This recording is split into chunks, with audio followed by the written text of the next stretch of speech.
కార్యక్రమాన్ని ఇంద్రవల్లిలో పెట్టి మిత్రులు ప్రేమ్ సాగర్ రావు గారు బాధ్యత తీసుకొని ఆనాడు పెద్ద ఎత్తున దళిత గిరిజన దండోరా దళితుల కోసం గిరిజనుల కోసం ఆదివాసీల హక్కుల కోసం పోరాటానికి పౌరుషానికి మారు పేరైన కొమరం భీముడి స్ఫూర్తితో రామ్జీ గోండును ఆదర్శంగా తీసుకొని ఈ ఆదిలాబాదు గడ్డ మీద నుంచే ఆనాటి ప్రభుత్వం మీద పోరాటాన్ని ప్రకటించినాం.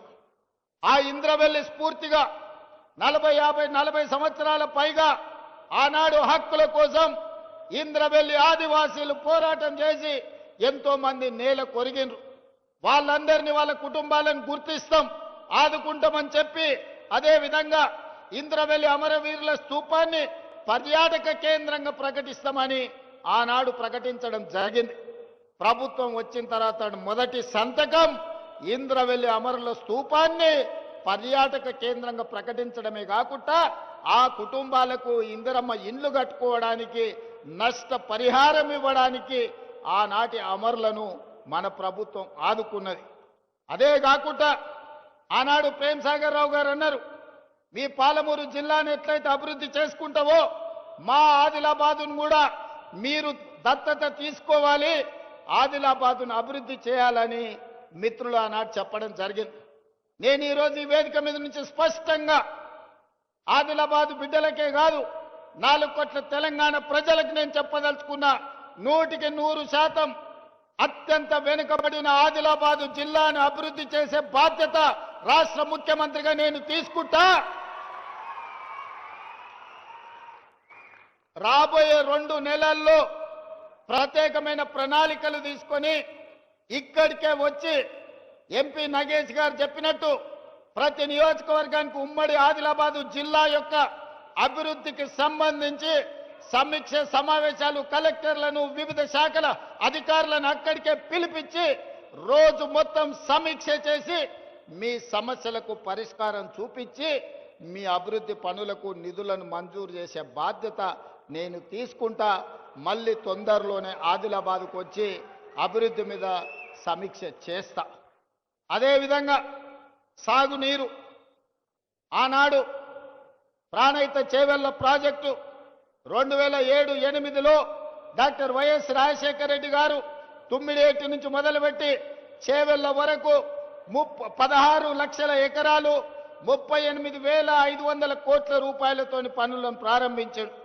దానికి కాక వెంకటస్వామి గారు డాక్టర్ బాబాసాహెబ్ అంబేద్కర్ గారి పేరు పెట్టాలి, ఆదిలాబాద్కు నీళ్లు ఇవ్వాలని ఆనాడు కాక వెంకటస్వామి గారు ప్రయత్నం చేస్తే వైఎస్ రాజశేఖర రెడ్డి గారు డాక్టర్ బాబాసాహెబ్ అంబేద్కర్ ప్రాణహిత చేవెళ్ల ప్రాజెక్టును పనులు ప్రారంభించడమే కాకుండా ఆదిలాబాద్కు నీళ్లు ఇవ్వాలి అని వందలాది కోట్ల రూపాయలు ఖర్చు పెట్టి ప్రాంతంలో పనులు చేసిండ్రు.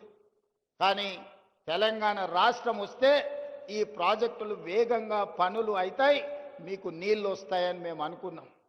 పాపం ఒక పెద్దాయన రూపంలో మీకు దయ్యమై పట్టిండు, మీ ప్రాజెక్టును కాలగర్భంలో కలిపిండు. ఆయన ఉద్దేశమేందో దురుద్దేశమేందో నాకు తెలియదు. పేరు మార్చిండు, ఊరు మార్చిండు, అంచనాలు మార్చిండు. పేరు కాళేశ్వరమైంది, ఊరు ఇంకెక్కడికో పోయింది. అంచనాలు 1,50,000 కోట్లయినాయి. 10 ఏళ్ళు తిరిగే లోపల 1,00,000 కోట్లు ఖర్చు పెట్టిండు. కాళేశ్వరం కడితే 3 ఏళ్లలోనే కూలేశ్వరం అయిపోయి కూలిపోయింది. ఆదిలాబాద్కు మాత్రం చుక్క నీరు రాలే. ఆయన ఇంట్లో కనక వర్షం కురిసింది తప్ప మన భూముల్లో బీడు భూముల్లో చుక్క నీరు రాలే. అందుకే ఇవాళ ఈ వేదిక మీద నుంచి స్పష్టంగా మీ అందరికీ మాట ఇవ్వదలుచుకున్న మిత్రులు నగేష్ గారికి శంకర్ గారికి కూడా విజ్ఞప్తి చేస్తున్నా. ఆనాడు ఉమ్మడి రాష్ట్రంలో 148 మీటర్ల ఎత్తుకు అనుమతి ఇచ్చిండ్రు. కానీ ఆనాటి ప్రభుత్వం 152 మీటర్ల ఎత్తుకు అనుమతిస్తే ఆదిలాబాద్లో పెద్ద ఎత్తున సాగునీరు అందించొచ్చని ప్రణాళికలు ఉన్నాయి. దానికి కొంత మహారాష్ట్ర ప్రభుత్వం అభ్యంతరం పెట్టింది. ఆ తర్వాతి కాలంలో 150 మీటర్లకు అనుమతి ఇవ్వడానికి సూత్రప్రాయంగా మహారాష్ట్ర ప్రభుత్వం ఒప్పుకున్నది. కానీ తెలంగాణ ప్రభుత్వమే ఆనాడు పెడచెవిన పెట్టింది. తుమ్మిడేటి దగ్గర ఉండాల్సిన ప్రాజెక్టు తరలిపోయి చిన్న కాళేశ్వరం, మేడిగడ్డ, అన్నారం, సుందిళ్ల పేరు మీద ఎక్కడికో కిందికి తరలిపోయింది. కరీంనగర్ జిల్లాలో నిర్మాణం జరిగింది. అదైనా మంచిగా జరిగిందా అంటే 1,00,000 కోట్లు ఈరోజు గోదావరి పాలైపోయినాయి, గోదావరిలో కొట్టుకపోయినాయి. పాపం ఊరికే పోదు అన్నట్టు ఈరోజు ఎన్ని బాధలు పడుతుర్రో సూరు. సొమ్ము వచ్చిన తర్వాత సొంత పిల్లలే కత్తులతో పొడుచుకుంటుర్రు. ఎప్పుడైనా అక్రమ సంపాదన అన్యాయపు సొమ్ము వస్తే కుటుంబంలో కూడా ప్రశాంతత ఉండదు. ఇవాళ కండ్లతో చూస్తున్నాం. బిడ్డో దిక్కు, కొడుకో దిక్కు, అల్లుడో దిక్కు, ఆయన శాతగాక ఎక్కడ వండుకున్నాడో మీరు అందరు చూస్తున్నారు. ప్రజల సొమ్ము తిన్నోడు ఎవడు బాగుపడడు. ఇవాళ ప్రజలకింత చేస్తే మనం ఏదన్నా దాంట్లో బుక్క తిన్నామంటే అర్థం ఉంది. కానీ ప్రజలందరినీ ఎండబెట్టి పండబెట్టి ఉన్నదంతా మనమే తింటే నాది నాదే నీది కూడా నాదే అన్నాడు చరిత్రలో ఎవ్వడు బాగుపడ్డాడు లేడు. ఇవాళ నడుస్తున్న చరిత్ర కూడా అదే. ఇవాళ పైసల పంచాయతీ తప్ప వాళ్ళ ఇంట్లో ఇంకో పంచాయతీ లేదు. అందుకే ఈరోజు 150 మీటర్ల ఎత్తున ప్రాణహిత చేవెళ్ల తుమ్మిడిఏటి దగ్గర ప్రాజెక్టు కట్టాలి అని మా సాగునీటి పారుదల శాఖ మంత్రి ఉత్తమ్ కుమార్ రెడ్డి గారికి ఆదేశాలు ఇవ్వడం జరిగింది. ప్రాజెక్టును అంచనా వేయడానికి నిన్న మొన్ననే టెండర్లు పిలిచినాం. దీనికి సంబంధించి